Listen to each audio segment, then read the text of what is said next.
கதறி துடிக்கும் தாயின் ஆசை மகனின் கடைசி வீடியோ. போலீஸ் பைக்கில் ஏறி சென்ற புனிதனின் காட்சிகள்.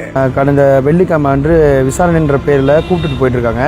மறுநாள் பாத்தீங்கன்னா ஹாஸ்பிட்டல் இருக்க தகவல் தான் எங்களுக்கு தெரியும். பையனுக்கு என்னாச்சு ஏதாச்சுன்னு கேட்கும் போது அவன் கான்சியஸ் போயிருக்கு, நல்லா தான் இருக்கான்னு சொல்லி அவங்க சால்வ் பண்ணி அனுப்பிச்சிட்டு இருக்காங்க. மறுநாள் தான் வந்து டெத் சொல்லியிருக்காங்க. இந்த காரணம் யாருன்னு தெரியல. இல்ல ஒரு சாதாரண ஒரு ஆடு மாடு.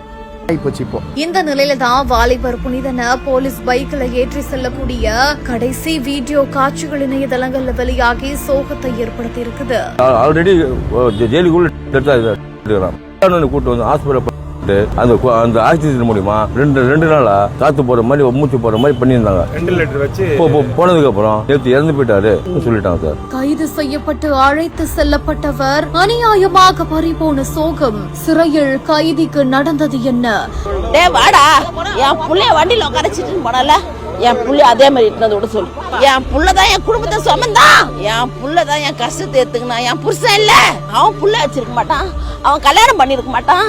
ஹாஸ்பிட்டல் எடுத்துன்னு போய் டெஸ்ட் பண்ணி கொஞ்ச நேரத்துல இந்த மாதிரி அநியாயம் பண்ணிட்டாங்களே. சென்னை பல்லாவரம் அடுத்த சங்கர் நகர் பகுதியை சேர்ந்த புனிதன் அப்படின்றவர் கடந்த 2020ஆம் ஆண்டு அதே பகுதியில் இருக்கக்கூடிய ஒரு தனியார் மதுபான பார்ல ஏற்பட்ட தகராறு தொடர்பா சங்கர் காவல் நிலையத்துல புகார் அளித்திருந்த போதுமே வழக்கு பதிவு செய்யாமல் இருக்க 25,000 ரூபாய் லஞ்சம் கேட்டதா சொல்லப்படுது. அந்த தொகையை வழங்க மறுத்ததுனால அவர் மீதே வழக்கு பதிவு செய்து சிறையில் அடைத்ததாகவும் அவங்களோட குடும்பத்தினர் தரப்புல இருந்து தெரிவிச்சிருக்காங்க.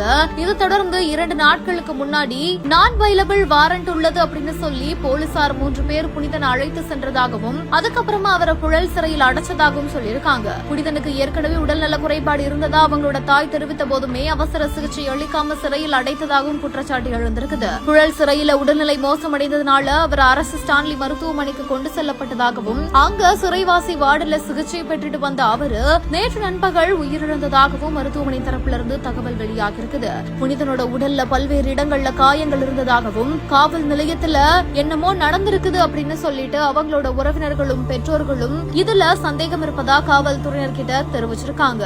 மகனை இழந்த தாய் அழக்கூடிய காட்சிகளும் வெளியாகி அனைவரோட நன்றியுமே கலங்க வச்சிருக்குது. இந்த ஒரு தகவல் முழுக்க ஒரு தரப்புல இருந்து வந்தது மட்டும்தான். இன்னுமே காவல்துறை தரப்புல இருந்து நமக்கு எந்த ஒரு தகவலுமே கிடைக்கப்படல. அவங்களோட தரப்புல இருந்தும் தகவல் கிடைத்தால் மட்டும்தான் உண்மையிலேயே என்ன நடந்தது அப்படின்றது நமக்கு தெரிய வரும்.